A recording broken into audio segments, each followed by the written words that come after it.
ঘরবাড়ি পানির নিচে, বই খাতা সব ভেসে গেছে। তারই মাঝে বুক সমান কষ্ট নিয়ে পরীক্ষার কেন্দ্রে আসতে হচ্ছে শিক্ষার্থীদের। কুমিল্লার বন্যা পরিস্থিতির চরম অবনতির মাঝেই শুরু হয়েছে এইচএসসি পরীক্ষা। কেন্দ্র ভাঙা পানির মধ্যে দাঁড়িয়ে সরাসরি শিক্ষামন্ত্রীর উদ্দেশ্যে খুদ পরীক্ষার্থীর ছোড়া ভাইরাল প্রশ্নটি জানতে ভিডিওটি শেষ পর্যন্ত দেখুন।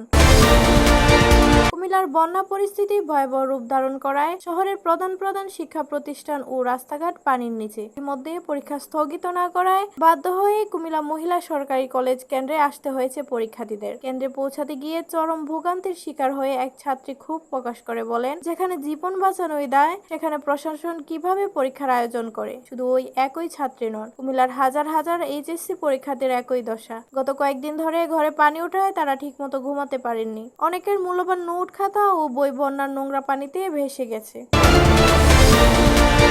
এমন এক চরম মানসিক ট্রমা ও আতঙ্কের মধ্যে পরীক্ষার হলে বসতে হওয়ায় শিক্ষার্থীরা মানসিকভাবে ভেঙে পড়েছেন। শিক্ষা বোর্ডের পক্ষ থেকে রুটিন অনুযায়ী পরীক্ষা সম্পন্ন করার বাধ্যবাধকতার কথা বলা হলেও মাঠ পর্যায়ে বাস্তব চিত্র ভিন্ন।